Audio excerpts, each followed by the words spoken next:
Can you sing, can you dance, pull a rabbit from your pants, make a rhyme, tell a joke, burp when you drink a Coke? That's not a talent, nope. Jump a hurdle, do a flip, get your dog to do a trick, top talent. Top talent. Play piano, play guitar, hit a ball really far. Are you a superstar? Let's find out who you are. That's the end of this song, it's already too long. Top talent. Everybody, top talent. This is my podcast, can't sing this anymore cause the words are too fast. Yeah, better start the show or I'm not gonna last. Top talent, let's get at it. Top talent. That jingle, it needs another verse. My guest this week you're gonna really like for sure. He's Ringo from the group the Fab Four. You're gonna get to know him well. He's Erik Fidel. It's top talent. Oh, it's top talent. Yes, I am so psyched. I have contacted the Ringo from the iconic tribute band that pays tribute to the iconic Beatles. This is the Fab Four, the ultimate tribute band. I mean, there's a lot of them, but these guys are the tops of the tops of the tops. And the fact that I got him on this podcast, I'm just so psyched about it. Again, his name is Erik Fidel, multi-instrumentalist. They all are, by the way. I'm going to just get right into the podcast because I think, if I give you a long introduction, we already talk about it in the podcast, and I know you got things to do. So without further ado, I'm going to take you to Erik Fidel from the group the Fab Four right here on our stage on Top Talent. Top talent. All right, here we are with my Top Talent podcast, and I'm really excited about this because I'm a huge Beatle fan, and I'm a huge fan of tribute acts. And this particular one, we have Erik Fidel on the phone, who played... Hey, how you doing, Richie? I'm doing great. How are you? Good. Good And to be here. if you can tell everybody which Beatle you play the role of? I play Sir Richard Starkey, also known as Ringo Starr. Yeah, that's incredible. And Ogner Rats. But you are actually, and the rest of them, from what I'm reading, you play all kinds of instruments, right? I try to, yeah. I mean, I can pass with pretty much all the main instruments, but I'm not great at any of them. But yeah, to answer your question, yeah, most of us can. But don't you feel, because I played keyboards and I played drums as a kid before I played the keyboards, don't you think that the drums, I mean, if you can, you don't have to master the drums, but if you have a feeling for drums and you have a feeling for rhythm, you can move on to other instruments. Absolutely, because when it comes to rhythm, it's kind of something that can't be taught. Right. Kind of something that and unfortunately, I'm never going to win a dunk contest, but I can play some drums because I have rhythm. You know what I mean? Right. Well, let's take it from the beginning, although my brain never seems to follow in any kind of chronological order, so I'm all over the place. Well, my brain follows nothing, so we're on the same page. I guess musicians are like that, right? We think differently. Yeah, pretty much. Right. Left brain. But who was the actual founding member of this particular Fab Four? The founding member would be Ron McNeil. He portrays John Lennon. Okay. And Artie Sarath, who does Paul. They started the group with Rollo, the original drummer, and Michael, who's our manager and tech director, in 1997. Wow. In Southern California. So yeah, they were all bright-eyed, bushy-tailed youngsters. They were the young guys back then. Right. And then they brought in the young guys like me. And then all of a sudden, I'm not a young guy anymore. And it's very common for me to be the oldest guy on stage now. So it's like, what happened? Where did this time go? So again, you and probably none of the members of the band were around when the Beatles first started out. I mean, nobody in there is in their 60s or anything. I think there's 2 or 3 of the guys that are in the mix that were around in the later years. But okay. Definitely not Ed Sullivan time. Please me time. We're all a little too young for that. Well, fortunately or unfortunately, I remember 1963, and I remember the Ed Sullivan Show. My father was nothing wrong with that, man. Yeah. And my father was a cop, and he said, "You're not bringing that crap into my house." Yeah, I've heard the stories through my parents and my aunts and uncles. Same kind of stories. So right. That hair used to be wild, huh? Oh, absolutely. Oh my God. And you look at Meet the Beatles, the first album, and you look at their hair and you go, oh, that's ridiculous. But my father... And my biggest fear is when I'm, in my late 60s or 70s that we're going to be talking like this about face tattoos or something. But I talk about that now. Oh man, yeah. Right. Crazy. What do you think's more like when you were trying out for the band? Do you think? Let's put it this way: if you looked exactly like him, but you were a mediocre drummer, or you sounded exactly like him, unbelievable. The band, everybody in the band turned around when you auditioned, but you didn't look like anything like him. Which do you think they would have gone for? Well, that's the thing with this show. You got to have both in this particular show. Now, that's not to say that you can't be a great tribute artist. There's bands out there that do amazing jobs, and they don't dress up, they don't do the full show, the full act. Right. Kind of the onstage biopic. But in our group in particular, fortunately or unfortunately, you have to have it all. Like you can look like McCartney, you can sing and just break people's hearts with your voice. You can have that look, those beautiful eyebrows. Right. If you're right-handed, sorry, not gonna happen. Exactly. I was going to ask you about that too. Yeah. Yep. Absolutely. See, like that's just part of it. I've seen a lot of different tribute bands. In fact, I've had some tribute artists on my podcast here, and this is just me. And I don't know, call me crazy, but I'm a little more liberal. If I go to see some of these other acts, they can do an interpretation, but it's okay if they don't look like them. But if I go to see a Beatles show, I want both. Do you find that with audiences? Yeah. Yes. That's what is expected of us. It's just. Yeah, just like what you said, there's the bands that do the interpretation, and it's awesome. I love to see those bands. Yeah. But what we do is we want to bring their story to the audience within a span of 90 minutes and do whatever we can to. I mean, we know we're not the Beatles, but just like a composer would get his symphony together to do Bach or Beethoven, we get together and do the Lennon-McCartney. So sure. But I'll tell you, your accolades from this band are unbelievable. I mean, you're the only ones, tell me if I'm wrong or if Wikipedia is wrong, you're the only tribute band in general to win an Emmy Award, right?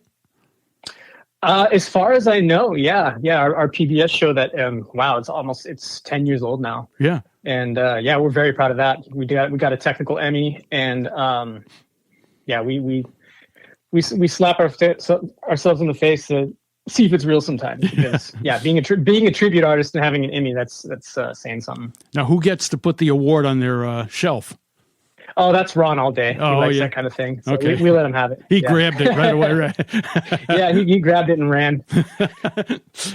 And you also headlined the International Beatle Week in Liverpool. Now, you can't be a bad tribute band if you're going to represent the Beatles in Liverpool. Oh yeah. If you want to be an American and go to Liverpool and act like a Beatle, you better be good, because they will just like intimidate you off stage. If not, they have no problem with that. Yeah, no problem at all. Yeah, we did that this year.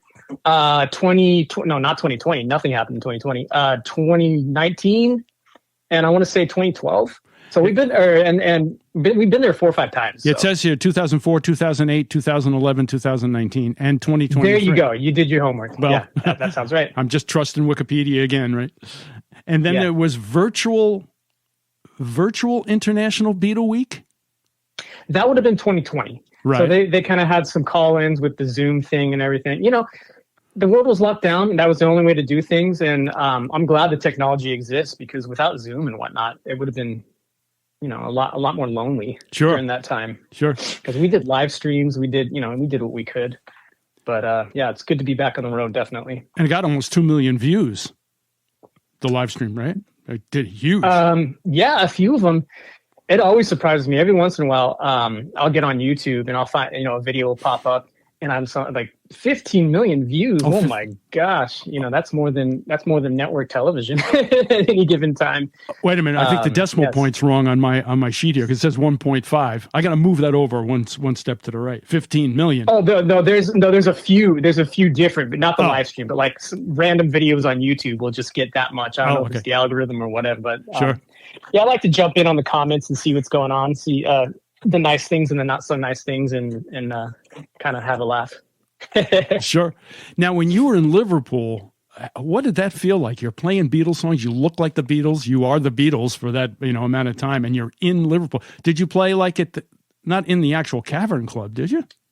Yeah, we have played in the Cavern Club. Oh my God. We didn't this time. We definitely we went down there, spent some time down there. Yep. And watch the other groups. It's it's a giant Beatle party. There's a lot of bands there, a lot of artists. But yeah, it's surreal to be there. It's definitely surreal to be there.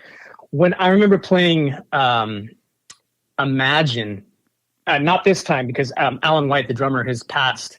But I played Imagine in front of him. He was the one that played it on the record. Yeah. Oh, wow. And I'm just kind of like, this is weird. But he was a great guy. Yeah, he bought me a drink, and that was crazy. But yeah, he's I want to say he died last year.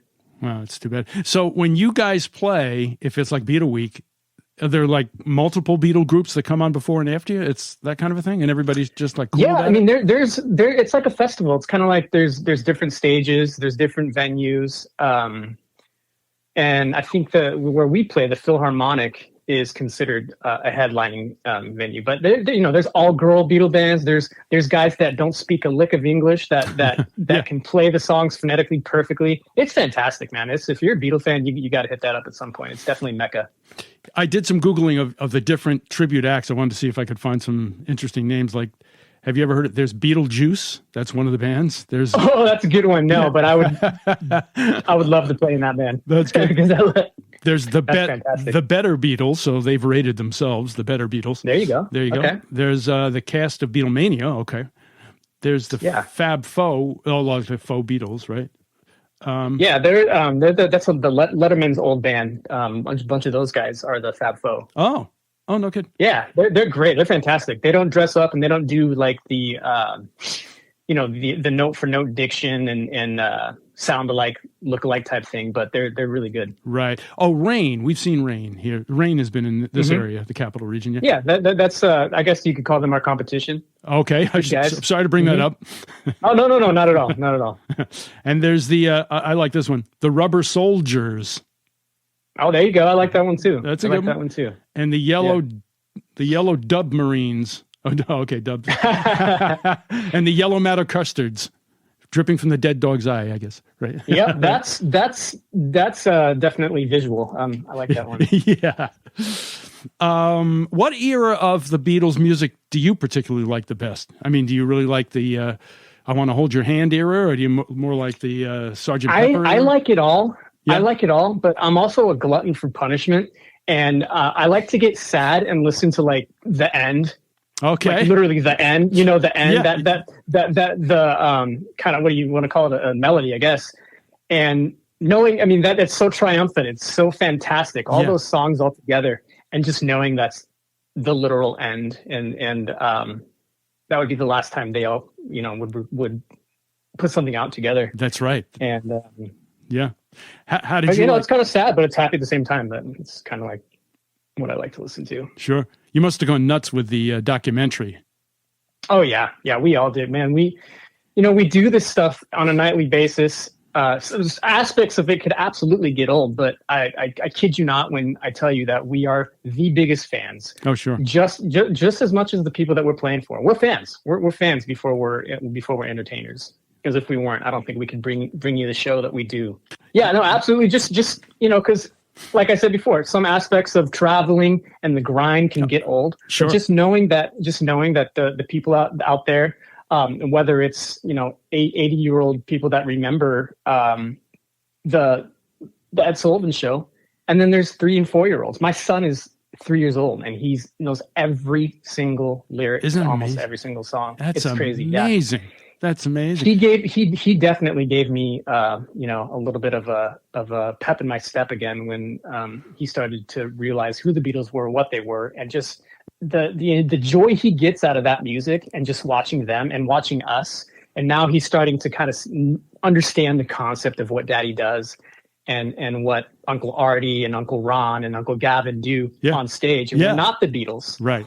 But we respectfully portray them on stage, and just to kind of see the realization in his eyes, it's fantastic. So, and I don't know if it's just the promotional arm of the remaining Beatles that keeps their name out there, or just the general interest. But like you say, you go on YouTube, there's stuff all over the place all the time, And McCartney's always putting things up there, and Ringo, right? I mean, they really. I think they just love it. They don't know anything else, and that nothing like that's going to happen again.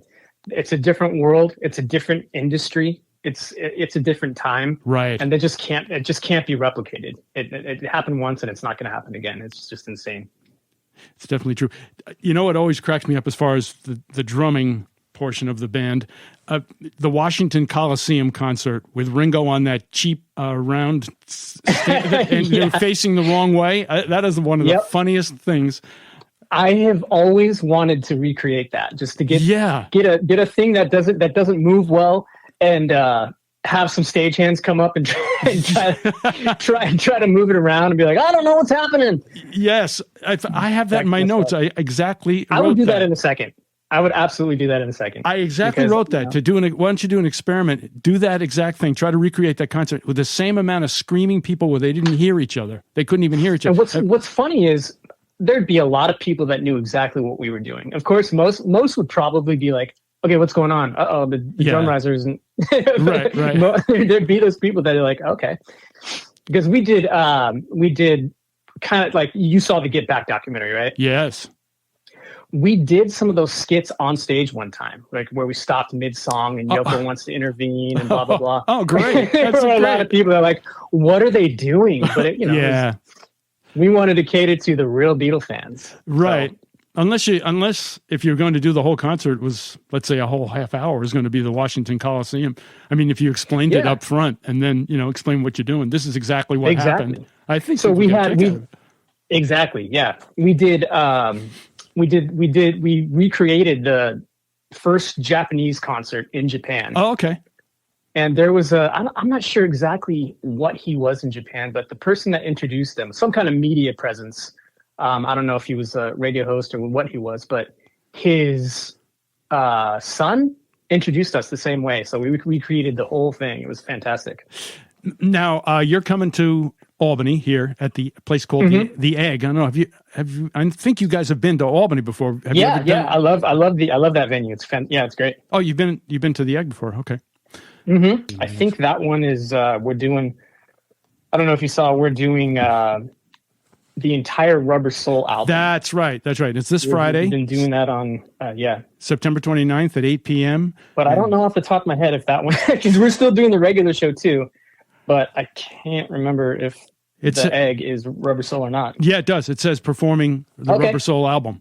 So cool. how many complete albums by the Beatles have you done? I mean, at some point, we've done them all. Really? Wow. Yeah. At some point, we've done them all. Like this year, it's not an actual album per se, but we did the number ones, the hits, from start to end in chronological order.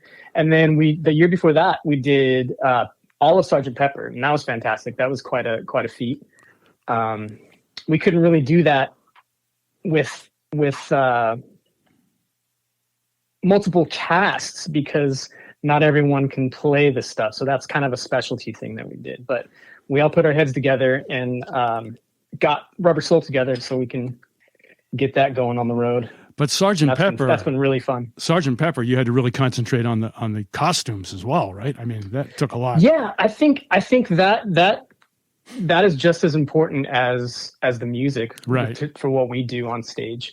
Because if let's just say sometimes tribute acts don't have the best reputation, probably because of all the Elvises out there and the weird. The weird Vegas stuff that can happen sometimes, and just people just slapping a ratty wig on and right. singing to a karaoke track, and and that, there's a time and a place for that. But we just really we realize we're not the Beatles, and we respect those guys and what they did and the music, and we just want to make sure we do it with the utmost respect that we can.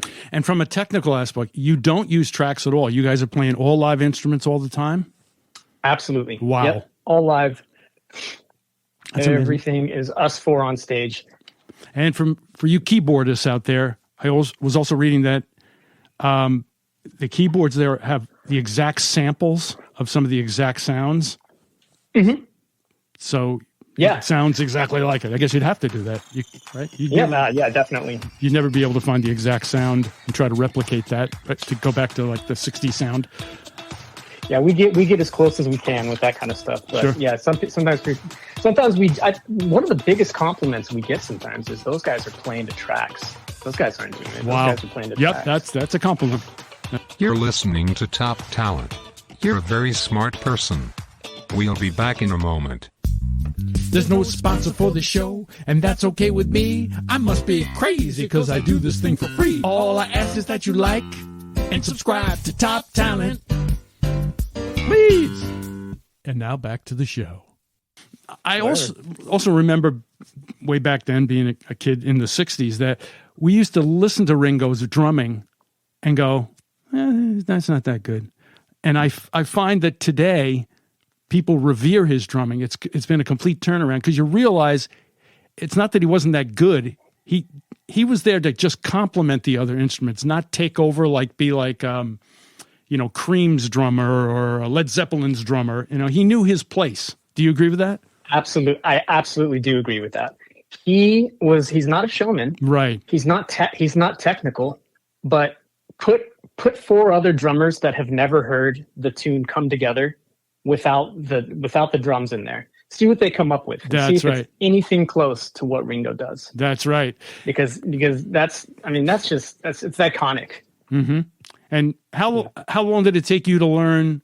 Like, that really wasn't your style when you started playing drums, maybe, right? I mean, were you a completely different style? To tell you the truth, I didn't really have a style. I didn't grow up like as a drummer per se. Okay. I could play. I could just kind of jump on it and play. I was a punk rocker. I am a punk rocker.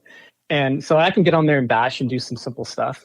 But I actually really sat down and locked myself in a room and learned how to play drums like Ringo, because my first drumming gig. So the guys that had the band before over in Sacramento, where I'm from, they own a music shop, right? So these guys had a Beatle band. They weren't dressing up at the time, and they're like, "Hey, Erik, can you play drums?" So I'm just like, kind of. You want to try being Ringo? And I was like, absolutely. So being a lifelong Beatle fan, I did it, and apparently it's paid off. Amazing. But part of that would be to have your drums sound like his drums. Yeah. Yeah. Yep. Did your drums in the beginning sound anything like it? Like if you're going to play Come Together, I can hear that sound in my head right now. The tom-toms. It's got to be right. On stage now. Yeah. I used to, because I saw that he used to put the tea towels on his drums. I did that. Right. And we do that on stage as well, because there's definitely a difference between those toms on, like, say, what kicks off She Loves You, boom, boom, boom. Right. To, what you were just talking about, that little roll after the hi-hat when he plays Come Together, totally different tone. We were just talking about tone. They were giving me crap about tone, so I'm working on my tone. Don't worry about it. You're still, to this day, they want it perfect, right? Oh yeah, we've never had a perfect show. No, we're not very complacent. We're happy with what we do most of the time, but after every show, we could have thousands of people out there on their feet, some of them in tears, because they were it's the such memory, awe what we just did, and the memory and the nostalgia, and then we're back there just like yelling at each other like, you didn't do it, blah blah blah blah blah. Right. So we got to keep each other on our toes. Sure. And doing a lot of I love to read about the Beatles, and one thing about Lennon and McCartney, and I think this put a lot of pressure on Ringo, is that they never wanted any two songs to sound the same as far as the instrumentation, even the drumming, right? I mean, Ringo couldn't have been complacent about playing the same way, with the same part of the kit every single song. So there was a lot of pressure on him. Yeah, I think again, complacency is another key word of what their legacy is all about. They just kept pushing it, and then competition with other bands like the Beach Boys and the Stones just kept them going. Sure. What a time that was. The mid to late 60s, man. Oh, yeah. And fantastic. How they really respected each other, but they were competing against each other with Brian Wilson and Lennon and McCartney. That was was an unspoken rival, right? Rivalry. Absolutely. Yep. Yeah. Mm-hmm. Yep.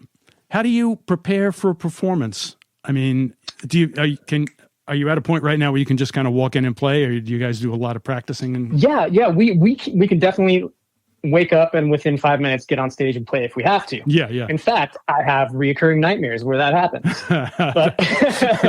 But you know, thousands and thousands of shows in, we're still playing the Beatles on our loudspeaker in the back. We're still giving each other feedback. Eric, why don't you do this? Hey, Artie, why don't you do this? Ron, why on this line for this when you say this? Blah blah blah blah blah blah blah blah. And then when someone messes up after the show, we jump in the van or whatever we have, and we're all yelling at each other for what we did wrong, and hopefully we can rectify that by the next performance. Is it to the point where you guys are really honest with each other? Like, absolutely. If you're sitting back there and going, you didn't really sound like John Lennon last night. I'll tell you what, if you can't take criticism and feedback, you're not going to make it long in our cast. That's for sure. Yeah, but then again, it's the Beatles broke up because of that, right? Questionably. There's I think there's other things than feedback and criticism to why they broke up, but that can become an argument with some people. Well, I can remember the thing where Ringo walked out, right? He thought he wasn't being respected anymore, and then they wrote him a note and saying, "You're the best." Didn't Paul McCartney write him a postcard? You're the best drummer in the world. Yeah, he did. I think, he did it on a postcard, and right. I can't remember. He signed it some funny name. I can't remember what it was. But Ringo's not a guy that, and this is kind of why I relate to him so much. Is he gets there, he does his job. He's just kind of a fun-loving dude and doesn't take himself too seriously. He knows that he's lucky to live the kind of life he does, and just goes with it. But when you're around the same people for months and years at a time, it can be taxing. Oh, absolutely. Which is why we have other cast members. So when I don't want to see someone, I just say, don't put them on the gig. So how many cast members? That was a joke. Yeah. No. Oh, that was a joke.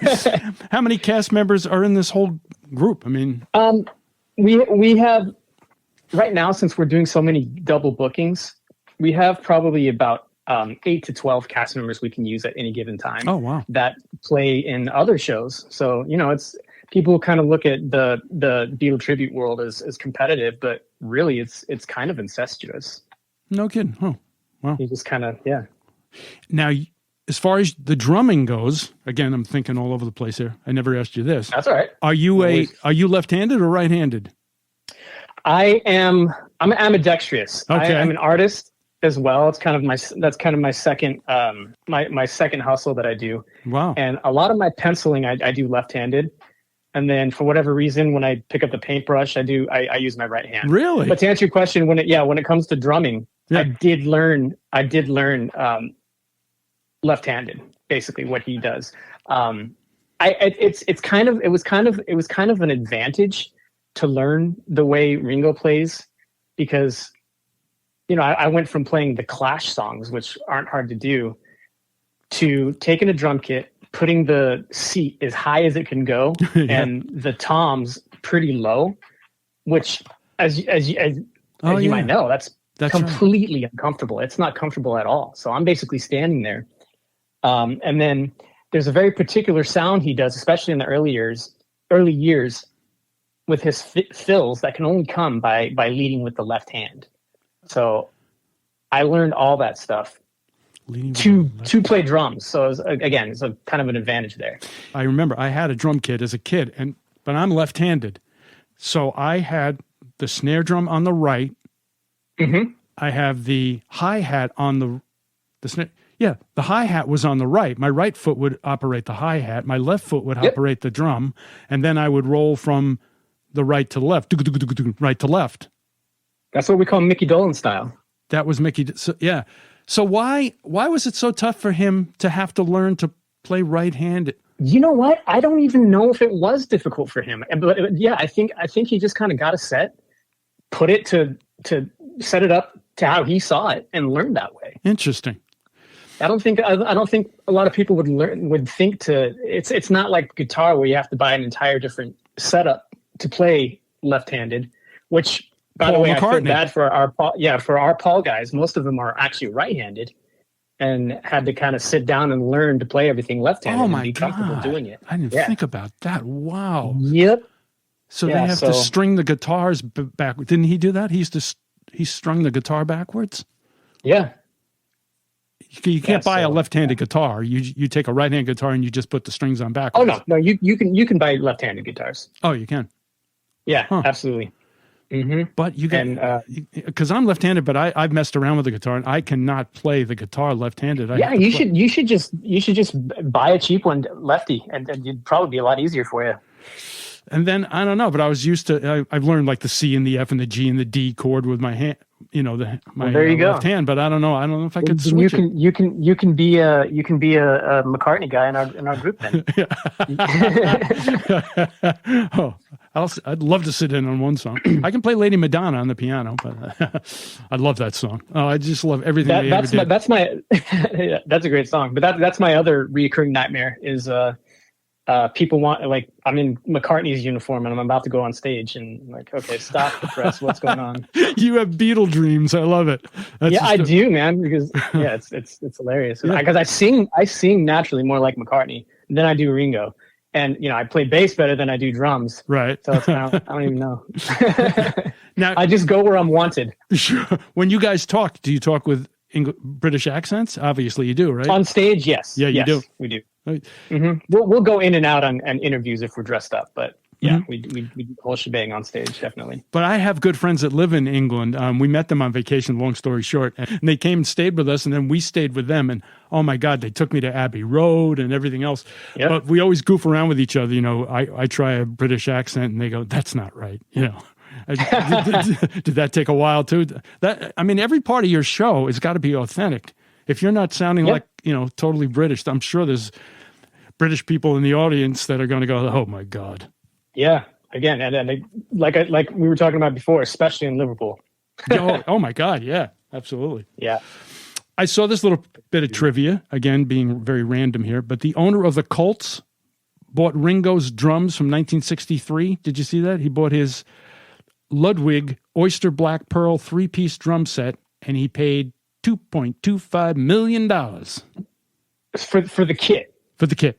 The entire kit? Okay. Because do you know when he bought that? When he bought it, it said oh, no, he didn't buy it in 1963.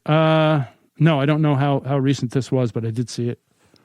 Because we know a guy that a private owner that had the drum head from the Sullivan Show. Oh. That era. Uh-huh. He had a bunch of suits. He had a few Shea Stadium jackets, Ringo's Crosswalk jacket, and he had this all in his house, which is insane. And we got to see that, so that's pretty crazy. But how hard was it for you to find like the ultimate set that sounded like his? Well, I think when it comes to drums, you can put those guys in. If you got a Ludwig and it's tuned well, you can put that in a mix, and as long as those guitar tones and bass tones are on point, I think you're good. Okay. The actual tone for a live setting, it isn't too difficult. But today, with the equipment we have and the EQs that we've got, right? But in the studio, that would be a different story. I know we've done some experimenting that way, because we did I don't know, have you heard the Christmas record that we did? No. Okay, do some homework after this. Yeah. And actually, man, it's already Christmas. It's already almost Christmas time. I cannot believe that. Yeah, that's right. I say almost. I know it's a few months. No, but it's going to seem like a week from now. That's right. So we recorded a bunch of Christmas songs in the style of Beatles. Okay. Yeah. And so if you probably, if you search that, you'll probably see a video for Hark, which is in the style of Help, like Hark the Herald's Angels Sing, Rudolph the Red-Nosed Reindeer. Yep. in I Saw Her Standing There, right? Style, right? Take a listen to it. It's better to listen than to explain. That's got to be great. Yeah, yeah. It's definitely it's a way to be creative. Yeah, that's a lot of fun to do. And they had their own Christmas. They used to do a lot of stuff around Christmas time. Yeah, mm-hmm. That's right. And there's solo stuff too. So sure. Now, do you collect a lot of their like albums? I mean, I know vinyl. Oh yeah, we're huge collectors, all of us. Wow. And I know Ron is a huge record collector, but we've got guitar collectors, record collectors. If it exists between all of us, someone's probably got one. You must have a room besides the lost bass. Do you have like a room in your house with like all kinds of stuff, with all the memorabilia? Oh yeah, yeah. You got all definitely. We all have our own man cave that's got that stuff. Nice. I can confidently say that. Yeah, that's great. I'm looking at it now. What's your favorite song to drum to on Rubber Soul? I think my favorite one to do on Rubber Soul would have to be "Think for Yourself," which is a Harrison tune. Yeah, think for yourself. It's a little bit of a not a protest song, but he's kind of coming into his own. Yep. And what, like he says in the song, he's got a lot to say. Yeah. And when it comes to the drumming and percussion, there's probably 3 or 4 different tracks that Ringo did with just the drums, then the maraca, then the tambourine, and I got to do it all together on stage. So wow. I put those things together, and I've got to use the 4 brains in my 4 limbs to put it together, if that makes sense. Yep. Yeah, there's a lot to it. There really is a lot to it. And then I have to play What Goes On. The song, it's really fast. It goes boom chop boom boom chop boom chop. Sure. Boom, chop. And I have to sing on top of that. The other day I saw you. Right. I got to sing that. So all of us that drum in the group, that's not an easy thing to do. No, it is not. You shouldn't realize that it's not an easy thing to do. So if we can do it on stage without you realizing that we're really struggling and barely getting by, then we've done our job. Yeah, I think drumming and singing along is hard to do, but I also think playing the bass and singing along has got to be really hard to do. Oh yeah. For me, because I'm a bass player, to some level, but like something like Drive My Car.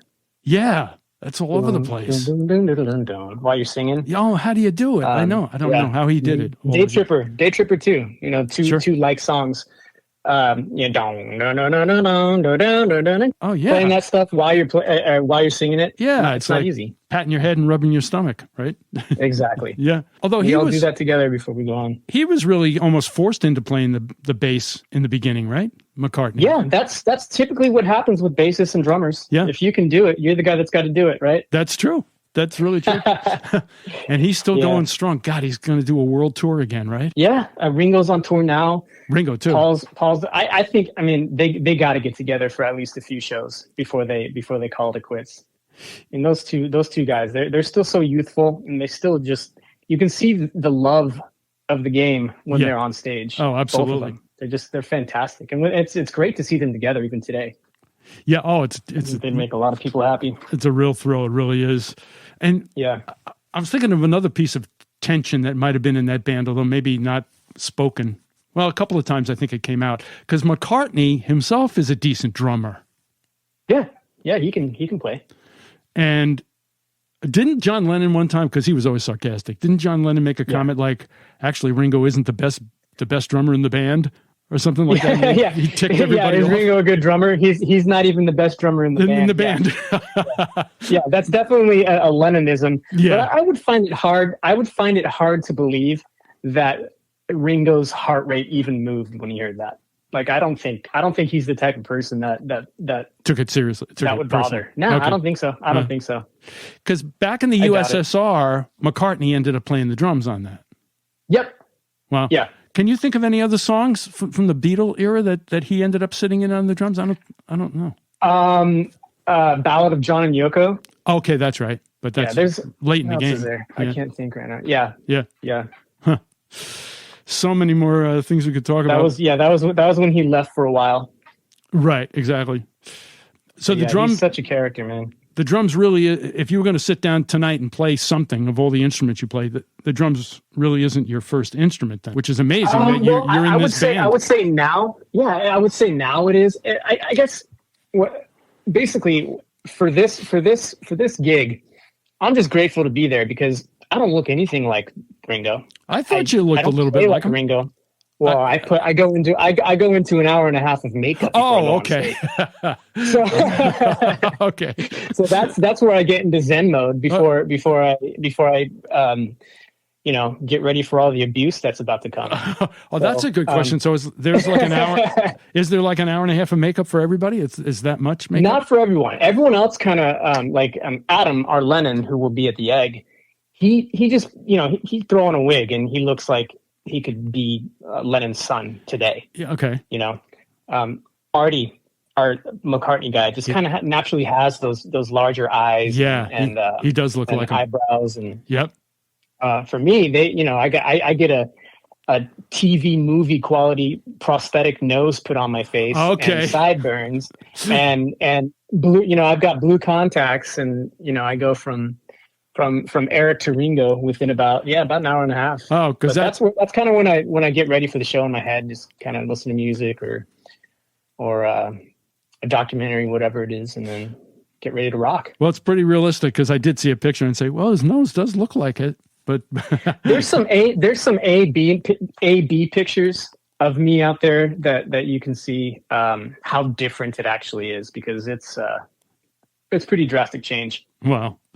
Well, I'll tell you, I got to give it to you. To be in that band, you can't be anything but fantastic. I'm sure they've got to be very, very picky. So congratulations. We put the effort in. Yeah, definitely. Yeah, that's great. So for everybody, I know this is a podcast and probably somebody's going to hear this 6 months from now, but for those of you who are hearing it this week, it's going to be Friday, September 29th at our place here, The Egg, at 8 p.m. And I don't know if tickets are still available, but I'm sure they're going fast because I know how good you guys are. So I can't wait. Yeah, just check out thefab4.com if you're on Facebook, Instagram. Mostly, we're a lot of people are headed towards Instagram. Fab Four Bands, look us up. You can kind of see backstage stuff. What we do on the road. Has McCartney, one more question, or Ringo, do they know who? They must know who you are. I mean, have you ever had? I know they know who we are. I'm sure. I've heard. I know that they are aware of the Christmas tunes that I mentioned before. I know that I did a motion capture session for the Cirque du Soleil Love show. Really? Oh, we saw that in Vegas. What does that mean? So, motion capture. The motion capture meaning like CGI. Yeah. What they do for fully CGI characters nowadays is they get a live body, put you in a suit that has dots all over it, and they put the dots all over your face. Yeah. And that basically transfers to motion on a screen.